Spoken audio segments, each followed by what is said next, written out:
Yun! Ayun! Boom! We are Salamat, back again. Mark. I know, Mark. How was our discussion on Marcoses? Takot ka na, baka mataka tayo. Mainit. Hindi, ikaw ang atakihin. Ang dami mong nasabi nun. Pero, by the way, ito yung book na sinasabi ko, How Asia Works. How Asia Promise. Works. If you read it, it's easy to read. Madali siya i-explain. Tapos, ang dami niya mga footnotes and sources na mga 70 pages. Footnotes lang, no? Everything is here. Bakit nag-succeed ang Taiwan? Bakit nag-succeed ang South Korea? Bakit nag-succeed ang Singapore and Malaysia? Bakit hindi nag-succeed ang Pilipinas among others? Maraming discussions about things that went wrong during Marcos and before and after. So it's not blaming specific person but yung mga elites natin in general. And kaya nga Mark, today we thought na it's not enough to just talk about the Marcoses and bakit sila medyo mabango ngayon or they have momentum. We also have to discuss sino yung loser ng new phenomenon na yan. So because unfortunately, politics is zero-sum. Kung may umakyat, tendency someone else is going down, no? And in this case, ito yung mga liberals, no? So liberals, dilawan because of the yellow ribbon. There are different ways to put it. Of course, just like the pro-Marcos and pro-Duterte people, the liberals are not monolithic, no? So iba-iba sila, no? May 50 shades ng mga liberals. May mga more left, may mga more elite, burgis, may mga feeling Borges, di ba? So ano yan? Medyo spread yan, no? Tignan natin, we're gonna analyze today what went wrong at kung may pag-asa pa rin ba ang mga liberal because we're gonna tie that to the issue of what? Whether Lenny is going to run next year. And if she doesn't run, who will she support? Who would she support rather, no? Bukas pa siya to support someone we're gonna discuss later on or not? Sa pag-usapan natin. And meron din tayong kailangan nilang abangan din sa podcast. We will talk about my underwear and kung ano yung connection niya doon sa ating topic for today, which is the Liberal Party. So yung mga hindi masyadong familiar sa akin, ngayon yung malalaman yung tungkol sa connection ng Liberal Party sa underwear ko. Okay, so abangan nila yan sa takbo nitong podcast natin. Hindi ko alam yan. Ano yan? Surprise. Surprise. Sige. So, Mark, let's start with you, no? Gusto ko yan. Why are the liberals so unpopular? What went so wrong with them? Bakit ang hina nila, especially in YouTube, online, and in general? Bakit parang hindi na mabango? You know, why the bloom, is off the rose? You know, why do you think so?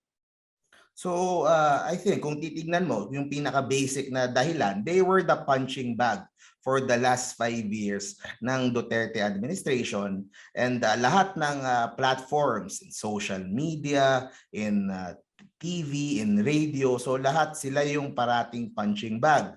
And also, ang titignan din natin is they weren't able to fight back. Hindi sila nakalaban doon sa mga tira sa kanila. And yun ang nag-contribute kung bakit ang hirap ng sitwasyon nila ngayon, kung bakit nung 2019 none of their bets were able to win a Senate seat, and kung bakit Lenny is struggling na sumipa sa mga surveys ngayon. So lahat yan konektado yan kung paano yung naging strategy ng Liberal Party for the last 5 years. Napakahina talaga nung kanilang pag-fight back doon sa mga atake sa kanila. And ako sa channel ko, ang dami kong criticism sa kanila on their part. Kasi pwede mo ding sabihin na isang reason why the Duterte administration, kung titignan mo, looks strong. Diba? Sinasabi nga nila yung mataas na approval rate.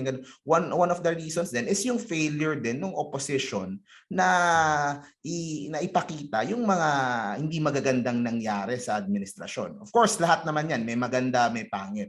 So, ang laking failure din dun sa part ng opposition na hindi nila maipakita ng maayos or in a way na makukuha nung masa or maa-accept nung masa. So Can you specify, Mark, no, as ano yung mga big failures nila or alleged failures nila? Tsaka yung tactically speaking, why do you think mahina sila in terms of online? What is your hunch? I mean, you're not a Liberal Party guy, but you have your outsider view. Can you share, please? Ito, pinaka isang number one kong reklamo nga sa Liberal Party. Wala silang presence halos whatsoever sa YouTube. Doon ang isang number one Bakit kaya? na takot sila eh. Takot silang mabash. Snowflake? Ha? Snowflake? Yun, Hindi snowflake sila. kasi masakit naman kasi talaga mambash yung DDS, and I experienced that once in a while. And BBMs, Duterte and And the Marcos Marcos people. loyalists. Oo, masakit din Yeah. naman talaga sila mambash, and Yeah. kung if you're not na ganun ka tigas yung dibdib, ako siguro makapalang talaga ang mukha ko or wala akong pakialam, mahirap talagang tiisin yung the online bullying that you will receive. Pero yun nga, hindi ko nga magets, maski isa sa kanila, walang nagpa-participate halos for the last 5 years sa YouTube. Walang major push. So walang sumasagot. So yung merong mga channels na naglalabas na ganito yung history ng martial law, ganitong walang sumasagot sa alternative reality. Oo, and no one is calling them out. Na yung mga specific persons. Wala pa akong narinig na, oy, ikaw, sangkay dyan, mali yung sinasabi mo about Marcos history, about sangkay dyan is the biggest Marcos vlogger sa YouTube. So walang ganong calling out na nangyayari. Parang hindi nila masyadong pinapansin eh. So they abandon the field to the enemy. Parang kumbaga... Hindi, they don't think it's important lang eh. Siguro ganun eh. Or baka snob. Baka snobbery. Parang, low level lang YouTube. Doon tayo sa mga columns, doon tayo sa mga international, mga ganun. Kasi napansin ko, they're very active. Punta ka mga top columnists, my colleagues, among others, they're very passionate and all. I think, siguro they look down, some of them at YouTube. Or ayaw nila magpa-influence. Merong disconnect May snobbery siguro din. Exactly. Actually, ito exact yung sinabi mo. Merong disconnect kung nasaan yung audience. And I think it comes from yung lumang pagtingin of how you win elections and how you get the people on your side. Kaya yun naman ang isang criticism din kay Lenny na masyadong parang masyadong scripted or masyadong what do you call that? Parang masyadong proper. Prim and proper. Prim and proper. Hindi masyadong spontaneous. Although she had some back and forth with sila Mocha and all, right? Last year. There were a few moments like that. Kaso yun nga which did well. Which did very well, no? I think many people loved it. Yeah. Di ba yung nag-serve siya ng lugaw because they were yun kaso that was more of mga konting pangyayari instead exception to the rule. Exception to the rule and that really affected them na I think yun nga masyado nilang nilulok daw minamaliit and tinitingnan nila yung old style. And kasi ang uso kasi since 2016 hanggang ngayon na hindi pa rin magets nitong mga nasa Liberal Party is yung mas prefer ng tao, lalo na sa online, yung real talk. Yung diretso. Na hindi ako perpekto, ganito, babaero ako. Hindi ako example lang yun ganito ako, lasinggero ako. May backstory yata yan. Or ano ako. Pero, ganito. I'm telling the truth na ganito yung problema. Spontaneous, accessible, kung mga populist. I think the term is holier than thou. May ganong sense dapat authentic ka, in short. Authentic. So yun ang meron, yun ang wala sa Liberal Party ngayon in my opinion, at yun ang marami si Chris Aquino. So merong ako I always say this sa channel ko, the Liberal Party. What about Agot Isidro, for instance? I mean, among others, she supports the liberals, right? Hindi ba? Artista siya. I think inatake niya si Paolo Duterte or something like that. Nabaliw si Duterte or something like that. We have had some, di ba? Mga liberal supporters who have maybe at least on Facebook, had a YouTube channel. Baka mas and Twitter, napakalakas talaga. Napakalakas talaga. That's another aspect, yung echo chamber nyo yung echo chamber ng Liberal Party. Well, I'm active on Twitter, so you can accuse me. Sure. Yan. So, yun pa yung isang doon. Yun pa yung isang factor din doon na the opposition minsan naman parang lahat na lang ng ginagawa ng Duterte administration is mali. So that term turns off a lot of people then. Yeah. Parang obstructionist kayo. Nega kayo ng nega. Yun. So din yun? Factor din yun. So parang kasi your opponent, the administration is painting you as someone na obstructionist. And KJ, you are playing into that yung Right. portrayal nila sa So yun din yung maling siguro it would help din naman the opposition if once in a while they would praise the good projects of the administration. Yes. So mas mukhang balanse yung kanilang tira. So I think isang What factor good pa yun. projects, for instance? I mean, siguro ang sasabihin ng mga opposition is like, puro palpa, kaya ano gagawin namin, di ba? I mean, like, first is, kamusta ang management ng COVID-19 pandemic and what's going right? I mean, in my case, for instance, I criticize depending on the issue. For instance, on Bangsamoro, I supported the president. I had a column, Duterte's Finest Hour, na even the DS people really liked. I support that he's build. I support that he's less reliance on America, mga ganon. So in my case, so even though, again, we can discuss it later, I've been accused of being liberal. I mean, I'm liberal in the sense I believe in freedom of expression, freedom of press and all. But definitely I'm not liberal party, right? And for some of the people who may know a little bit about me, back in the days, no, mga 2012-13, I started as a blogger on Huffington Post, no? Ito yung time na nagtuturo pa ako sa atin. So you can go to Huffington Post, tignan yung pangalan ko. I think I was among the few Philippine-based people writing. At titingnan nyo, I was very critical of the previous administration. In fact, a lot of my friends who would later on be in the Duterte camp and all, they became my friends from my blogger days when I was criticizing Aquino days. But we'll discuss that later on, no? But yun nga, tama ka in a sense that I think the issue here is that they play into the stereotype, no? In a sense, yun, exactly. Snob, obstructionist, killjoy, criticize whatever, even though there's sometimes, ito, Mark, sorry for cutting you there, because the thing with the populists is that they raise the right issues and questions. Agree talaga ako. Yung mga sinasabi pa ng Duterte na mga hipokrito, mga masyadong depende sa Amerika, mga ganon. I mean, it's true. I mean, that's a reality. Or mga oligarchs na nag-abuso ng bansa. Sorry, I've been writing also about this way before Duterte became the national figure he is. So I agree with him. Although, of course, the disagreement could be on the solutions, yung methods, or yung war on drugs, dapat pa ganyan or ganyan. But it seems hindi ganun yung response. No? Yung parang whatever Duterte does is wrong. Whatever he says is wrong. At napansin ko, pinagtawanan din yung accent niya minsan. Pinagtawanan yung itsura ni Pangulong Duterte, which I think is very bad. Snobbery yan. Snobbery. Ayaw talaga ng Pinoy yan, di ba? And yung ginagawa nung sa opposition, madalas, if you always attack yung mga supporters, kahit yung mga supporters na hindi naman ganun ka hardened o ganun katigas, the more you attack them, the more na they become, the more you push them to the side nung kalaban mo. Diba? The more they become emboldened, the more hardened they become. So ganun yung nangyayari. They always play into that trap na tapos they would call the supporters of the administration as paid trolls. So there are paid trolls, pero marami diyan ay mga totoong tao talaga. Right, marami mga genuine supporters. Genuine supporters people, like you click, right? Na yung iba pangit lang talaga ugali. 'Di ba kung or sa online lang, balahura online, sa online, mabait offline. In person iba naman.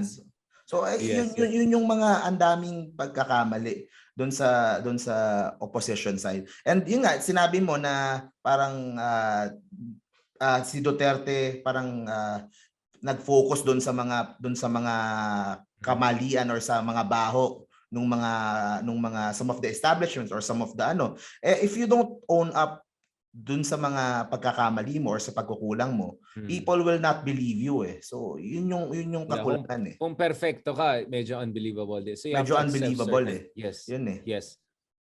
Well, I mean, for me, there were a number of big problems with the Aquino administration. Again, you can go into my writings long time ago. Panahon pa ni Aquino, sinasabi ko na, so hindi ko lang sinabi yan para na matuwa mga titiya sa akin. One problem is sobrang late nag-starting infrastructure development project. At yung naging head ng transportation si Mar, parang inupuan lang yata niya. Or at least, that's the accusation against them na hindi nila na-recognize yan. In their defense, ang sinasabi nila, this is where familiar, di ba? The same way na the DDS attacks the so-called Dilawan for everything that went wrong. Remember, that's what they were doing also to Arroyo. Like everything that goes wrong dahil sa Arroyo administration. Yan. I mean, let's not forget, marami nangyari sa Arroyo administration. We're not talking about them, no?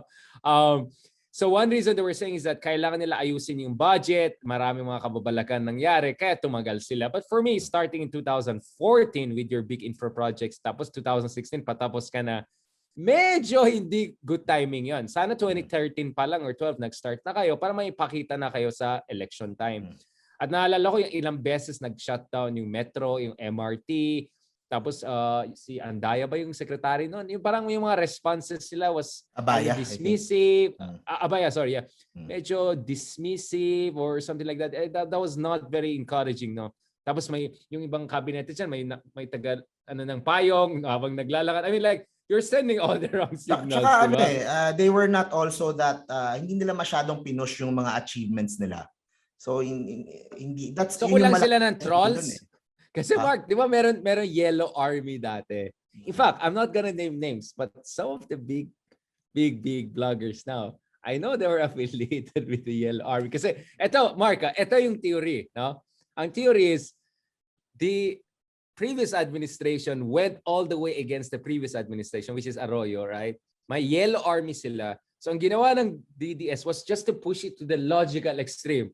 Mas malaking army online at mas i-blame lahat sa previous admin as if hindi nag-exist ang mga Marcoses, ERAPs, whatever. So parang some would say there's actually some continuity between the two administrations. Kasi naalala mo na parang under the previous administration, parang ang dating is sila lang tama, mali lahat. And I mean, you kind of get that sense with the Duterte people. Like they're the only one, real change, doing something about it.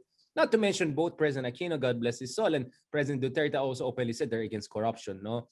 So I think there are some continuities na very, very, very interesting dyan. And Mark, naalala mo ba nung time na yan, parang there was a lot of criticism of Chris Aquino or yung mga artista daw sa ABS pag nag-criticize kay Pinoy, no? Biglang parang nagre-react daw sa Chris. You know what I'm saying? Like, kasi parang pansin ko sa ABS, among others, hindi sila masyadong supportive sa marami sa kanila dun sa standard bearer ng Dilawan noong 2016. And some of them were actually happy that Duterte won, no? And some of them are now actually in the admin, right? Including Foreign Secretary, no? So, you know what I'm saying, Mark, here? Yung isa pang masasabi ko, Mark, dito is, let's be very clear. When we say Dilawan liberal, it's really a blanket rainbow kind of a term, no? In a sense na, kasi ang problema, Mark, sila lang, nag-aaway-aaway sila. Sila lang, they're really not on same page. Electorally, tignan mo, isang reason na nanalo si Duterte is because Poe versus Mar, right? That was an unresolved issue that opened up the space for someone like Duterte to come from behind. Kasi Poe and Mar attacking Binay, and then si Poe na sa issue ng citizenship, and then si Mar gusto maging Binay, hindi naman pwede. So if you look at it, very interesting. Really, Duterte came from behind habang nagsisiraan yung tatlo at divided si Poe and Mar dun sa vote ng mga liberal. Because many people who voted for Poe would be okay with Pinoy but didn't like Mar. Or there are people who like Mar and Aquino but didn't like Poe. In fact, until ngayon, sasabihin ko sa'yo, Mark, hanggang ngayon may bad blood eh. Hanggang ngayon may bad blood. Na they're blaming Poe for Mar losing. While Poe people are saying, excuse me, titingnan mo yung surveys, mas may chance talaga si Poe ever since. In fact, kung titingnan mo yung first and second choice, pag sinama mo yan, maraming second choice nila after Duterte is Poe. After Bina is Poe, not Mar. So actually, Poe was the better candidate according to the other camp. At hanggang ngayon, Mark, meron pa rin. Solve yung issue na yan. Okay. Have you seen Lenny and Poe being nice to each other or saying anything like that? No. I mean, dahil din yun. Parang di ko sinasabi, Mark, alam mo, common sense. I'll admit, I even told this to one senator, Senator De Lima. Sabi ko, bakit hindi kayo magsama sa isang lugar? Press conference kayo, United Front, ikaw, si Lenny, si Maria Ressa, si Sereno, lahat ng mga babae na naging kalaban ni Duterte. United Front, magsama kayo under one roof, mag-press conference kayo, ganun. It never happened. Alam mo, Mark, common sense yan sa ibang bansa. Kung may kalaban ka na napakalakas, katulad ni Duterte, mag-team up kayo, di ba? Hindi yung parang kahit each of them gusto maging David versus Goliath, di ba? Yung Rappler may sariling yung liberal may gano'n. Like, hindi sila, walang solidarity. Kasi ito, Mark, napansin ko, I've dealt with DDS people. Some of them have been close people. We have been having conversations. Of course, mas naging ako with them when I debated SASO 2 years ago. Solid sila together. Mark, they defend each other. Like kunyari, ako, ibabash ko yung isang vlogger nila. The next morning, 10 sila na mother blogger na attack. Tapos meron sila network. Now, Pero mo sabihin, mga bayaran mga yan. But there's genuine solidarity actually among them. Even though may rivalries din sila, alam natin, all bloggers may rivals. At the end of the day, they close the And ranks. they protect tatay. Ilang beses ako na-attack ng mga kabila. In fact, ang kabila ko ay marami. In-attack ako ng sobrang marahas ng mga liberals sa Twitter. Out of nowhere yan So, Facebook, galit na galit yung mga ibang DDS sa akin. Kasi kala namin supporter ka ni Pangulong, kinikriticize. Tapos explain ko wala, hopeless case yun. Kasi tapos sa Twitter, biglang parang na-stop ako. What the heck, di ba? Kasi ikaw, Richard, enabler ka, pinapatulan mo yung mga DDS, secret Duterte ka, di ba? Nung 2016-17 elections, ganun-ganun ka kay Duterte, meta-candidate, ganun. Parang grabe yung ginawa nila sa akin sa Twitter. I would say the biggest harassment I got was not from DDS or BBMers. It was really from the other side, bro. So, doon ko nakita yung dark side. Grabe, pare. Tapos yung palahura nila sa Twitter, di ba? Witty talaga yun. Yung, wala ka na respeto. Grabe tumira talaga. Afterwards. Tumatagos, ganun ba? Parang mas tumatagos. Bro. Grabe din sila. So, hindi ko na kaya sinasabi ng kabila, pa-decente kayo. Pag kayo naman na nag-atake, parang sobrang below the belt. Well, they couldn't do that too much to me. Pero grabe din yung mga sinabi na masakit talaga. Pero makapal naman ang mukha ko. It's just that I was not prepared kasi dito ako. Biglang may punch from the back. What the heck, man? Like, di ba? So, doon nakita ko yung parang talagang mark na pansin ko. Like, when I was being attacked by the other side, walang solidarity masyado, bro. Pero yung pa yung isang criticism ko din sa sa opposition Minsan napakalakas nung atake nila doon sa mga enabler kaysa doon sa actual na problema. Yeah. Totoo yan. Kasi mas madali Parang yung one of us na nag-turn away, something like that. Kaysa yung kabila, no? Right, you're right.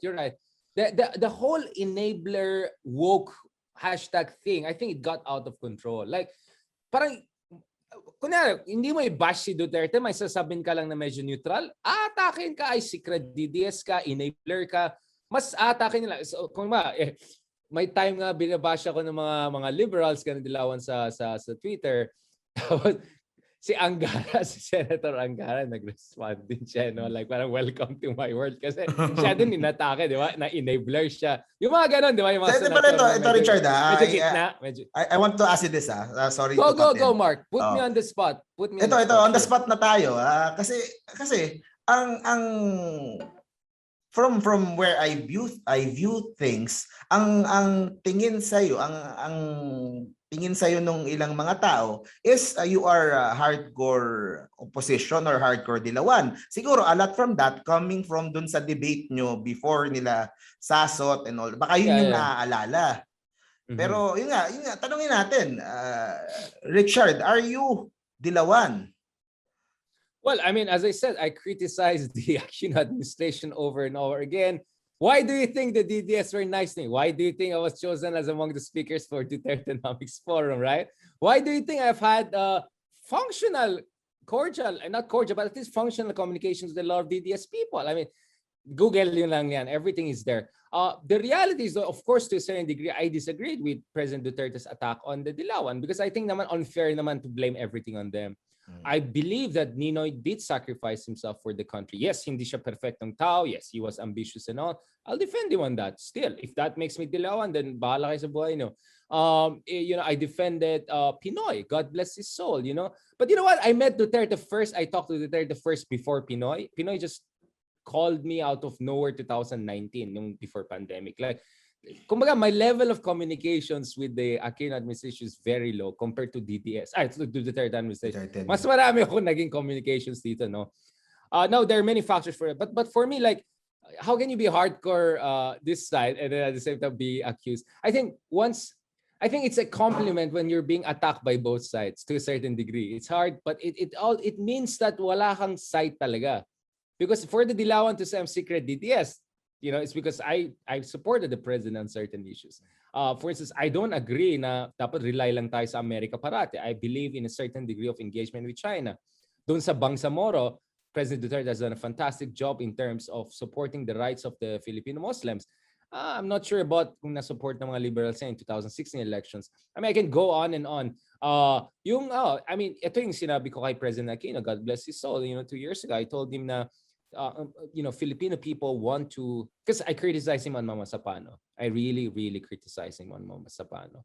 in fact, a mentor of mine, he resigned from the Congress over that issue. No, mas left ang tingin sa akin actually because kasi liberals parang center sila to be honest, like center sila in a sense that wala naman silang revolutionary projects, di ba? Like they just go with the center flow, no?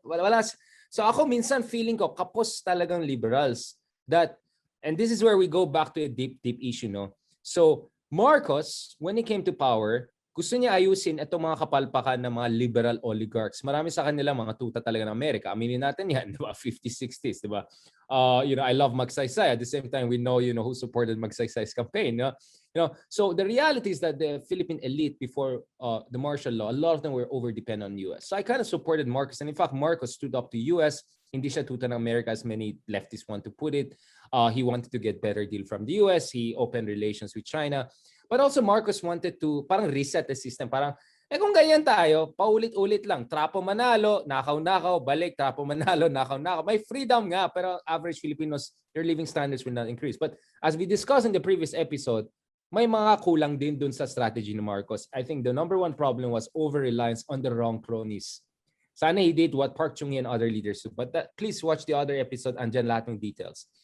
So when tapos na yung term tapos ng Marcos rule, ito na yung chance ng mga old liberal, traditional politicians to fix the system, but they didn't do that. Parang kumbaga back to old times, no? Back to the future ang nangyari. So kung titingnan mo since 1986, walang mga tinatawag na structural reform, yung revolutionary change in the Philippines. I don't mean yung communist revolution, but what I mean is like land reform. Hanggang ngayon, ang daming mga magsasaka, hindi pa rin sila nag-benefit sa land reform.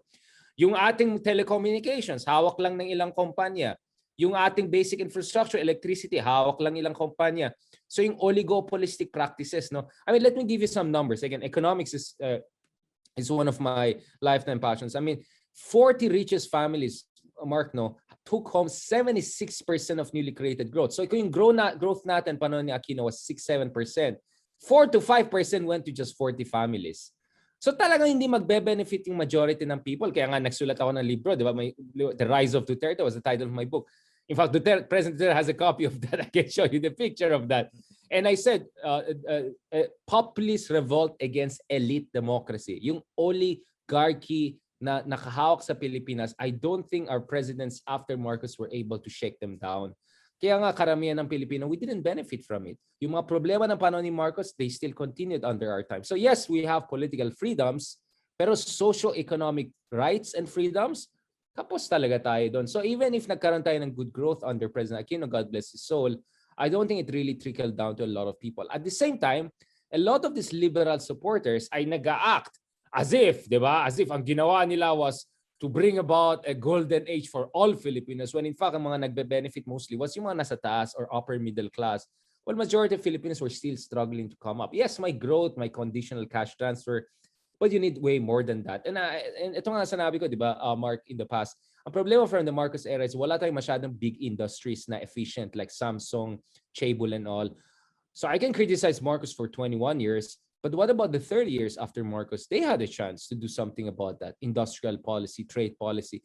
Bakit wala tayong Proton? Like Malaysia at least. Never mind Mitsubishi. Never mind Hyundai. Diba? Wala rin eh. So parang it's good to criticize yung kakulangan ng before, but if wala ka naman replacement na nagawa or wala kang ginawang decisive structural reforms, and then not to mention yung Hacienda Luisita, isang malaking issue yan. Again, it's unfair to blame Aquinos per se kasi may mga internal fights din sila with Cuangcos. We can go into that. But still, you had 2 presidencies under Aquinos, right? Siguro naman you had a little bit of chance. Yeah, so my point is, yun nga yung ginawa nyo nga kay Chief Justice Corona, di ba? I mean, ginanon talaga eh. O, di sana ganun din ang ginawa nyo dun sa mga ibang issues. So parang medyo kapos, no? At let's not forget, Mark, no? Marami ngayon na nasa, I don't know, PDP Laban ally or member, I won't be surprised, andun rin sila sa Liberal Party Alliance dati in 2010. Yung mga nagbabandwagon na butterflies.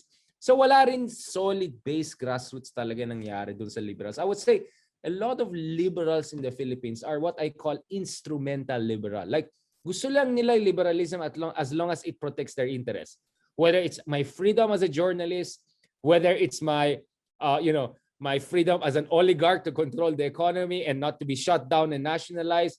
But liberalism really is more than that, Mark. No, in other countries, in France, in US, in Europe, many people died for liberal values.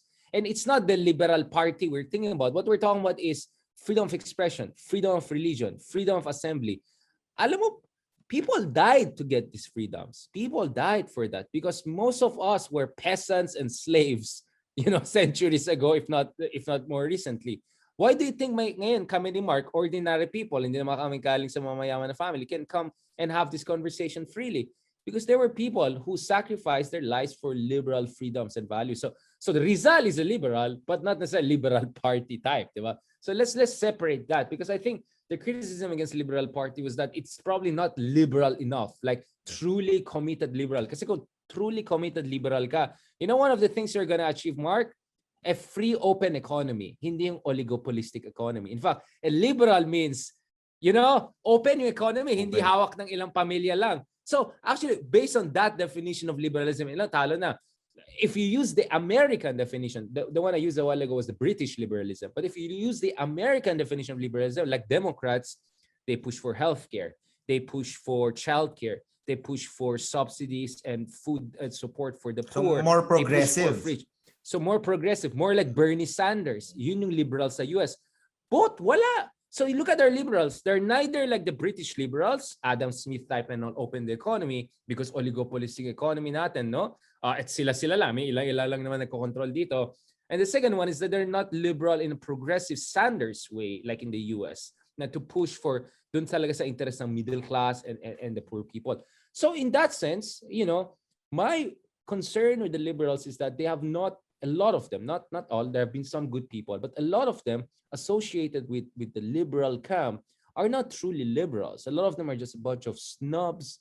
They're just a bunch of people who can speak English well. Medyo may alam sa magaling lang sila manglait ng mga kabila, But maybe they just socially liberal.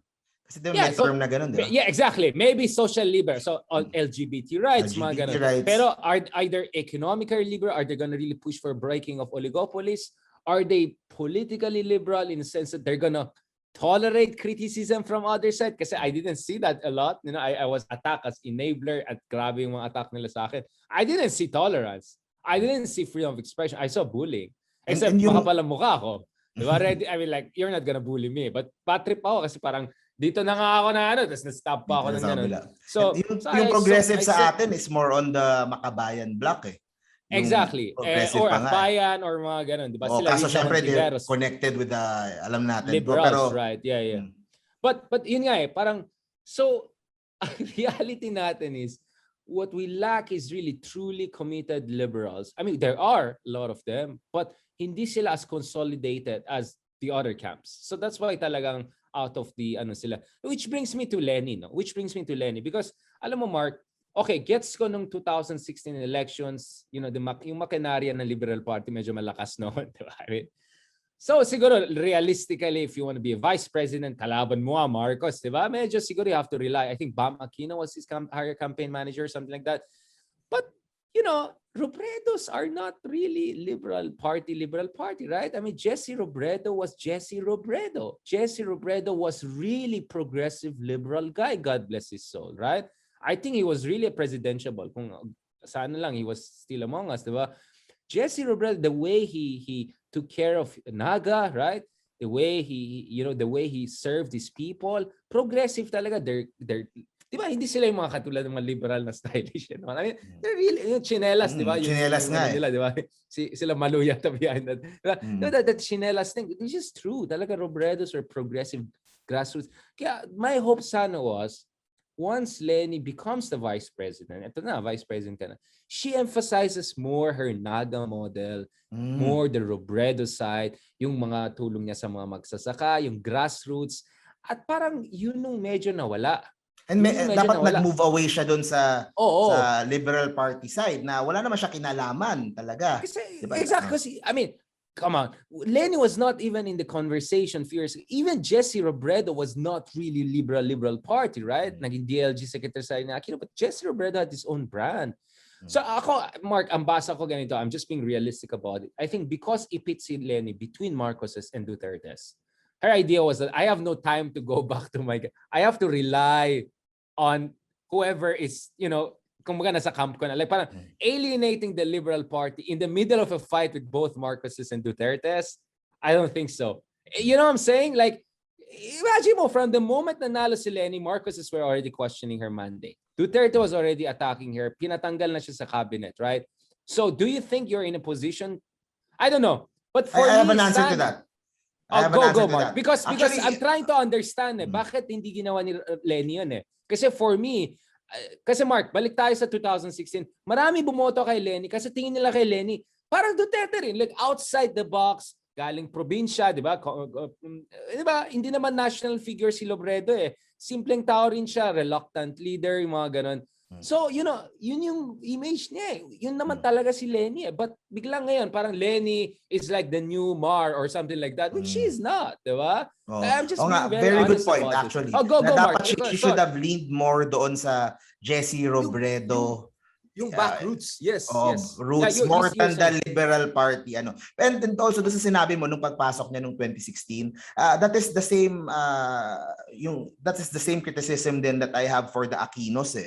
Kasi they tried to take on the Dutertes and the Marcoses at the same time.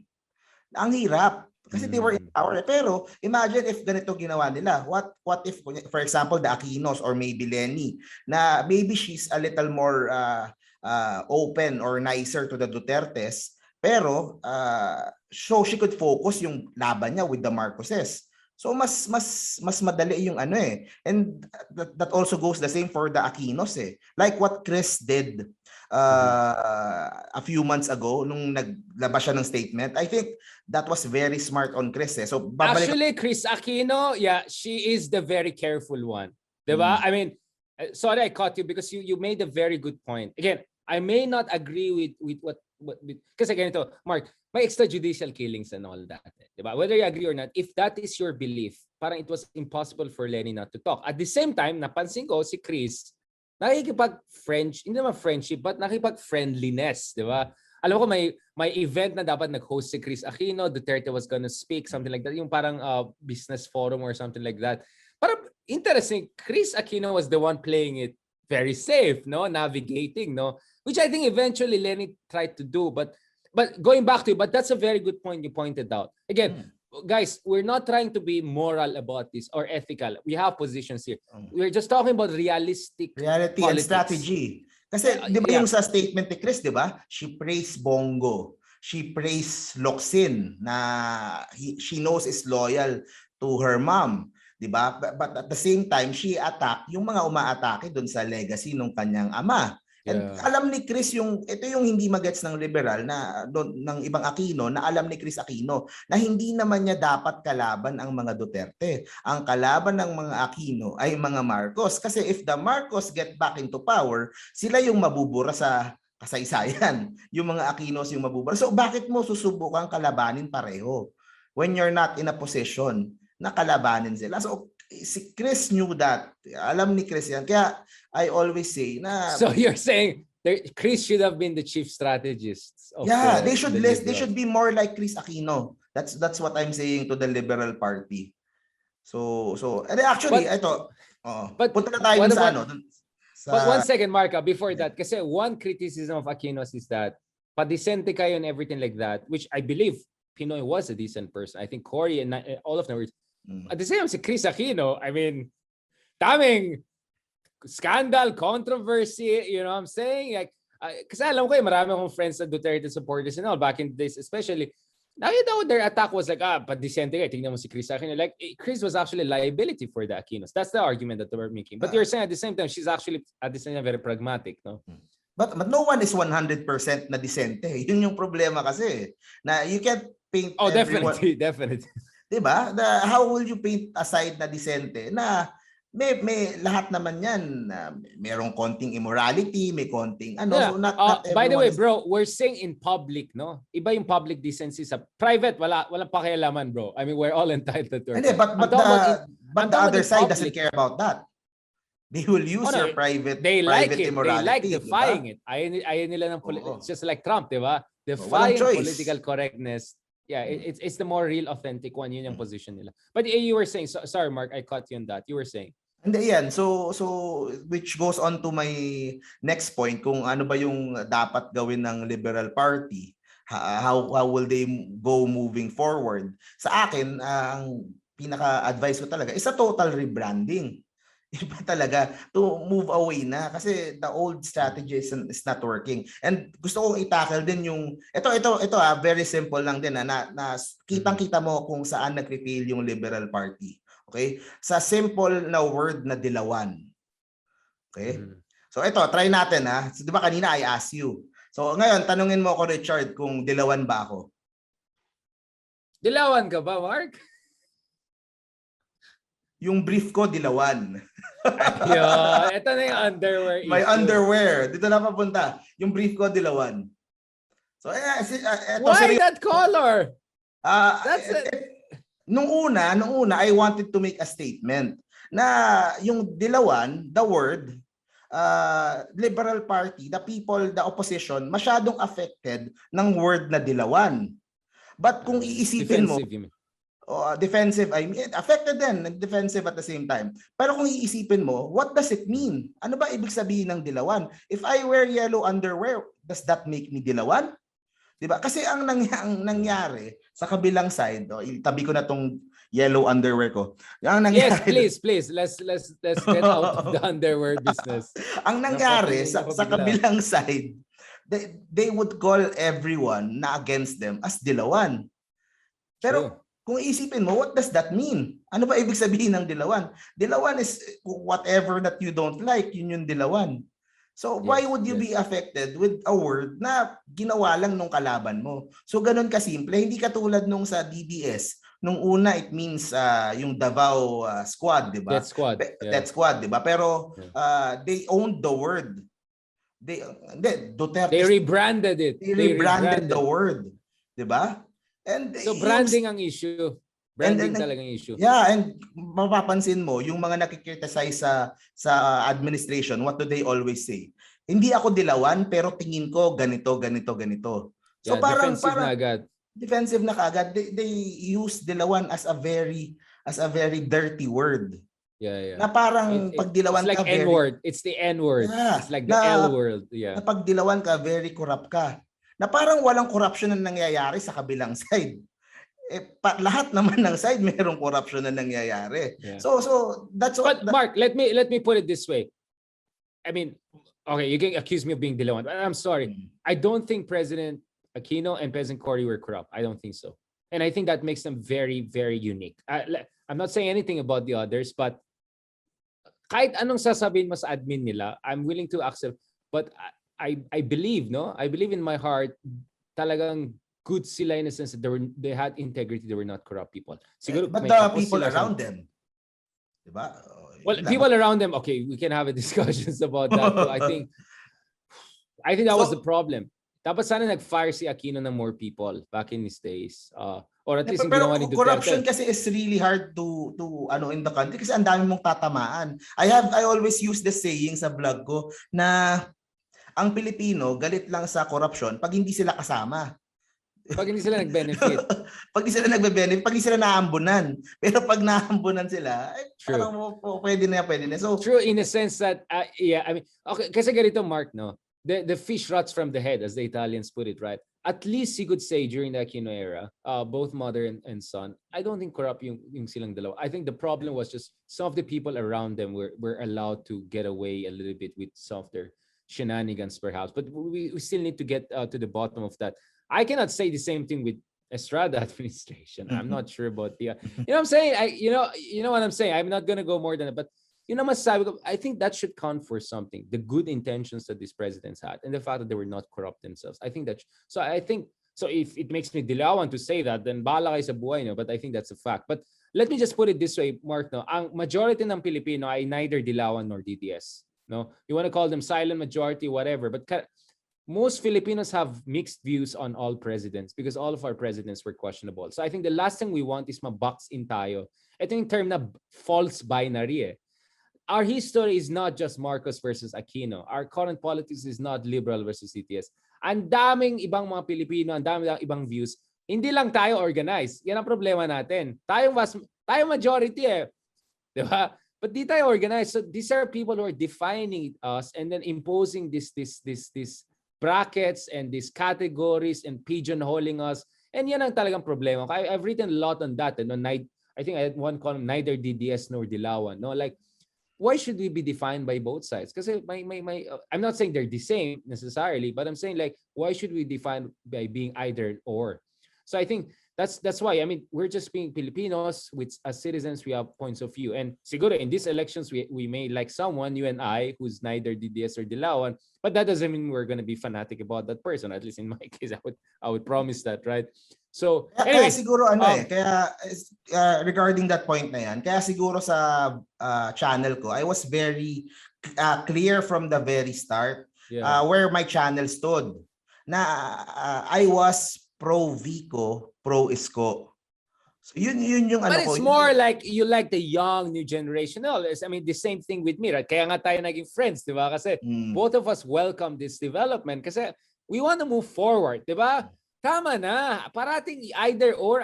Let's move forward. Yun ang talagang gusto natin. Yes. Yeah. Sorry, Mark. Because now we want to talk about Lenny. No? Because the last 15 minutes na tayo. Now let's go to Lenny. Because ito I'll just say it quickly. I've already done analysis on that. You can check my channel. I don't think game over for Lenny. I mean, let's remember, Lenny was like what? Kulela siya nung vice presidential, di ba? She still made it. But of course, the difference is that LP during that time was LP. But and now, she was an unknown quantity at that time. Eh. Unknown quantity. So, but now, dahil inatake siya ng two very powerful sides, may baggage na siya. And hindi niya na-distance yung masyado. So, ironically, she may start stronger than 2016, but she may not end up as good as 2016, right? But I really, alam mo, napanood mo ba yung videos na noong 2016? I got to watch it. Ang fiery niya. Ang fiery ni Lenny. Yung talaga the way she would attack BBM and all. Parang I want to see that more. Kasi napansin ko sa maraming tao sinasabi niya, alam mo, okay si Ma'am Lenny, pero parang masyadong mabait. Parang we have had that eh. May Cory na tayo eh, di ba? What we need is yung matapang, may malasakit. I mean, I used already the Sara Duterte line yata. But that's exactly what, kaya siguro nilagay nila yun. Because yun ang hanap ng tao, decisive, matapang. Kaya sabi ko nga baka mawala mga Dutertes next year, but populism will be here, especially decisive populism will be here. And we'll have a discussion on that. Siguro next episode natin, I was thinking yung tinatawag na polite populism and how Isko Moreno fits into that. But the role model I think there is Joko Widodo ng Indonesia, no? Ito yung mga populist pero polite populist, no? So they have the same dynamism and all, but they do it very differently. So next episode pag-usapan natin yan, the rise of polite populists, no? From Jokowi to Isko Moreno and all, and that will also be my column this week, no? So pwede natin pag-usapan yan so we can have more Isko. But going back to Lenny, my point is, well, BBM could still join, so pwede mag-split pa rin yung vote. Isko is doing strong now, but so was Poe, right? So I mean, I'm not saying. I hope. I mean, I'm not going to hope anything, but I'm saying like. But I'm saying Isko has to be careful na hindi mangyari sa akin yung nangyari kay Grace, because Isko is sobrang mabango rising star, the same way that Poe was in 2015. It was not Duterte. It was Poe who was the rising star in the fourth quarter of 2015. Let's keep that in mind, right?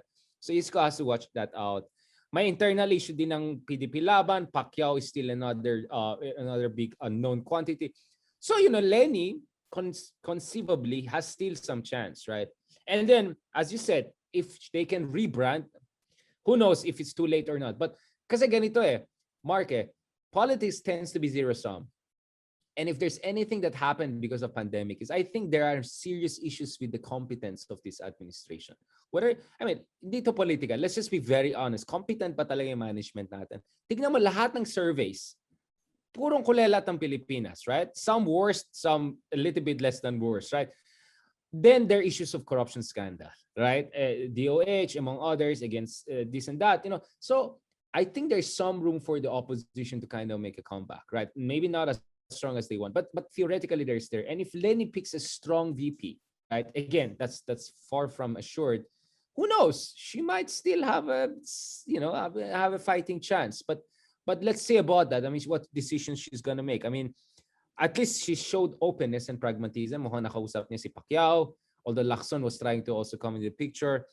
But I don't know, what's your fearless forecast? You think Lenny will just give way? Kasi Governor Bicol, mahirap yun eh. Mas madali nga tumakbong senador, di ba? Tingin ko baka mas madali yung senador na lang kaysa Although she governor said ng ano. that Mas madali siguro if she goes back to Congress or ayun, sure win yun sa Naga or mayor ng Naga uli. She can rebuild. Ako Arroyo style, back to Congress. Or yun nga, kahit alin doon. Pero I think yun nga, I think after this election, Lenny, it's too late to rebrand at this point kasi election na next year. Pero after this election... long-term challenge na yan. So long-term. Ito ang problema ko kay Lenny. I mean, totoo naman na everyone has a chance kasi who knows, di ba? Maraming pwedeng mangyari in the next 8 months. So, pwedeng maghati-hati. So, pero ang biggest obstacle kay Lenny. Kasi ito ang napapansin ko sa social media, sa all the time that at the time there, na maraming tao na they are fed up with Duterte, pero they will never vote for someone na dilawan. So they don't see it as an alternative. Yep, I see what I mean, for the last 5 years, they have been against the dilawan. They will never vote for one. For someone na dala-dala nung Liberal Party. Parang pride na lang nila eh. Parang I don't like to vote for Duterte na. I want to try someone else. So they're not gonna vote against their previous vote. That's what you're saying. Maraming mga Pilipino ang even never LP. So yun ang they would vote for maybe a Pacquiao, a Isko, a BBM, but never liberal, never Lenny. Parang nag-never again din sila. Parang gano'n. Parang, okay, I get what you're saying. I think it's completely understandable for a lot of people. And I think, sometimes, as I said nga, sometimes Duterte reigns by default. I mean, the reason people are sticking with him is because they say, wala namang ito ba alternative mo? Wag na, di ba? I mean, di ba, that has been the story of the past 5 years. The idea that there's no alternative to Duterte. Like, eto na yan. This is the best we are gonna get under current circumstances until, of course, let's say BBM or Isko and all are gonna join the race. But that's an issue. But let me just segue a little bit because I discussed her a while ago. What about Grace Po? What do you think about Grace Po? She's doing okay in service parate. She's effortless din, nagtatop ng Senate. I mean, what do you think about her? Because I think Poe was very strong candidate in 2016. What do you think about that? Because Poe is liberal. She's not liberal party, but she's liberal, right? She believes in liberal values, right? Yeah. Hindi ko siya maramdaman sa social media. Nagtataka din ako dyan sa survey na yan. Bakit parati siyang kasama? So I'm not... Malakas Poe eh. Malakas sa masa.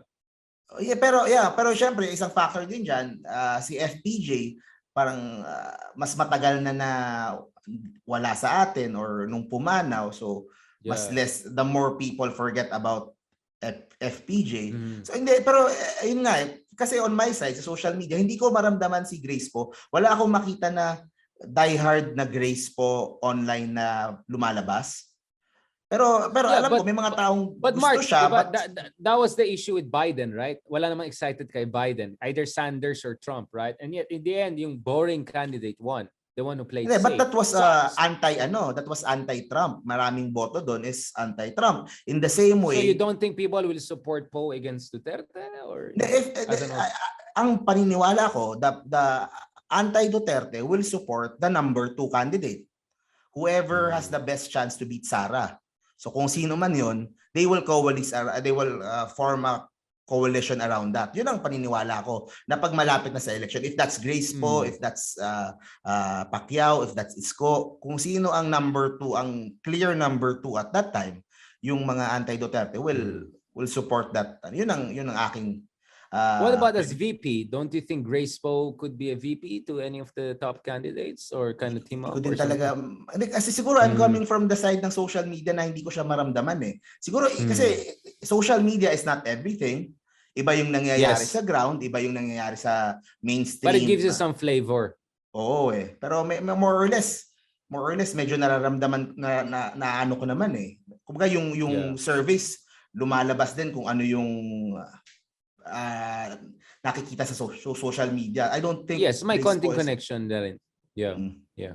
So, okay, so let's wrap up this episode. Medyo intense, no? I mean, we can go on forever. Ako lang naman, we're not here naman to just bash anyone or anything like that. We're just trying to understand how did the project of liberalism or the Liberal Party project, end up in the place it is today. I mean, it's one of the oldest parties with the Nationalist Party, no, na still around, no. And to see, parties out of nowhere now suddenly, calling the shots, no. I mean, I think it raises. For me, ito talagang soul searching talagang kailangan ng liberals, no. Maybe they have to have new party. Maybe they have to have complete new brand. Maybe they should go more Sanders progressive. I don't know, Jokno style. I don't know. They have to try something new. Mukhang hindi talaga nag-work itong. People have moved on, no. Or who knows, Mark? Baka naman parang nangyari kila Marcos after another 6 years, biglang mainit-init na naman. No? If they do some rebranding, right? Perhaps, they should rebrand. And like I said kanina, the Liberal Party should be more like Chris Aquino. Yun lang. They already have Chris Aquino. I'm not sure I agree with you on that, but I see the pragmatic point you were trying to make. Yeah. Para sa akin talagang nagkataon lang. All the stars aligned against them since 2016. So many factors came together. Let's not forget one big issue in 2019, which I term as Monday Night Massacre. Talagang nag-zero sila. Diga 8 diretso, naging 0 diretso. It's because, I mean, nahirapan nga sila to even campaign, di ba? In fact, one accusation was that pag na-host yung isang LGU ang mga Dilawan, baka ma-end up ka sa drug list. I mean, let's just be honest. Yeah. I mean, Mark, let's just be brutally honest. The Philippines is not exactly the same Philippines as 2016 and 2010 and so on and so forth. No, probably we're gonna look more like 2004 in 2022 than 2010. Let's just be brutally honest about that. So I'm just saying, for whoever wants to challenge the Dutertes, whether you're Marcos, whether you're Isko, whether you're Lenny, keep that in mind, right? 2022 might be a little bit more like 2004 than 2010 or 16. But I hope not. But I'm just saying, this is kasi yung nakita natin 2019, hindi man lang makipag-campaign yung opposition. Hirap na hirap sila. They were boxed out completely, bro. So, the field has changed, no?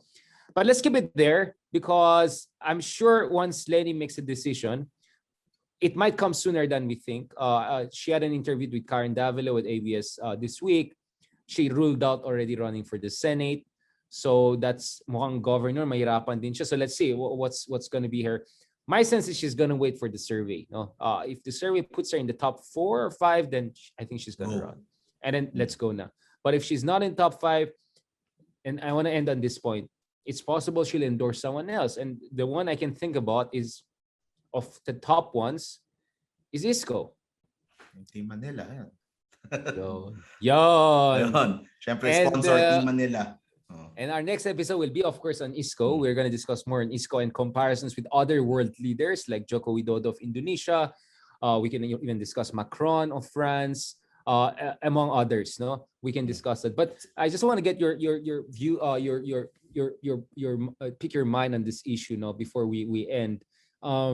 What do Isko people feel with the possibility of Lenny supporting Isko? What is the dynamics between Isko and Lenny? I mean, I've seen some good dynamics between them, but what do you think, sir? Give me some of your insights. Yeah. Yun nga, maganda yung pinoint out mo, 'di ba? Sabi mo nga yung 8 diretso. Kasi I think one big factor why Lenny is struggling and the Liberal Party is struggling kasi they spent all this time din na opposing the president, and yung president spent all this time din trying to destroy them. Unlike Isko Moreno, na instead of trying to picking a fight, he just kept on working kung ano yung trabaho niya. So I think that made a big difference na by the time na Isko Moreno is starting to pick a fight with the people from the administration, he's more on a stable footing na. So I think yun yung main difference nung dalawang type ng strategy na yon. But yun, at the same time, yung tanong mo na what do we feel na Lenny Robredo supporting Isko Moreno, syempre it makes sense na for us na gusto namin na umatras si Lenny kasi we feel na majority of her votes will go to Isko. And rather than Sara, of course, or Marcos, right? Yeah, and parang hindi ko din ma-imagine na you are for Lenny Tapos if she doesn't run, you would vote for a Duterte. Parang napaka-konti nung chance na ganon. So, of course, we are very much welcome na Lenny If ever man yan. would not Give run way. kasi we feel that she would eat up votes dun sa kampo ni Isko. But at the same time, I also make an effort to try to convince the voters or the people watching na even if Lenny Robredo joins our camp, that we are still the ones in control. That yung Oh yeah. I mean, of course, yeah. because the opponent will try to paint na tinan mo secret candidate kayo ng Dilawan. Yun. So yun ang din ang I will try to show them na hindi, Isko is his own person, may sarili siyang diskarte, may sarili siyang plano for the nation. Yes. Na different from the other camps. So yun, basically yun yung reaction Isko ko dun sa the kind of is Isko a preview of what the future liberalism should look like? Let me again clarify. I'm not talking about liberal party. I'm talking about liberalism, which is a belief in, freedom of expression, freedom of press, free economy, competitive economy. I mean, I'm looking at Isko. He's saying things that are classical liberal. You could hear in liberal in Britain, right? Or if not in the US, no? So I would say Isko is a liberal, not necessarily liberal party, but liberal person. And perhaps he gives us some preview of what liberals should do and should push for a future. I don't know. I'm just throwing that out because Isko said, diba? I mean, he believes in evidence-based public policy. Hindi siya believes sa extrajudicial killings, right? I mean, although of course he has his own populist style, but he seems to have some fundamental liberal tendencies. And that's why it's the next episode, I'm going to make comparisons between him, Macron of France, Joko Widodo of Indonesia, and some of the other young progressive leaders, who have some populist appeal, but they're not necessarily populist like Donald Trump or President Rodrigo Duterte or Jair Bolsonaro ng Brazil. So I think that will be a very interesting discussion. And of course, dyan tayo nagsimula, Mark, our friendship. Rise of a new form of populism. No, I call them polite populism. I mean, they're called polite populism. I'm using that term for and for sure next week ang daming balita na nangyari na yan for sure. Okay, so mukhang within the week siguro or within this week we might get an idea ano bang magiging lineup, no? Ano bang labanan, kasi if this narrows down to Isko and Sara Duterte or even with Bongbong, then it's going to be very very interesting dynamic. Although mukhang who knows, baka there are going to be other players too that we're going to discuss, but mukhang the top contenders so far we have an idea sino mga yan. At this point, if we're going to take a snapshot of the race. Maraming salamat, Mark. No, that was a intense conversation. Manda ka na sa Twitter. That was intense. Maraming magalit na liberal na sa akin. Maraming magalit sa akin. Marcos, liberal, wala na matitira. BTS sana mag-support sa akin. No, I'm just kidding. Oh my Lord. Yeah, this is what you get, no, for saying what you have to say. So yun lang.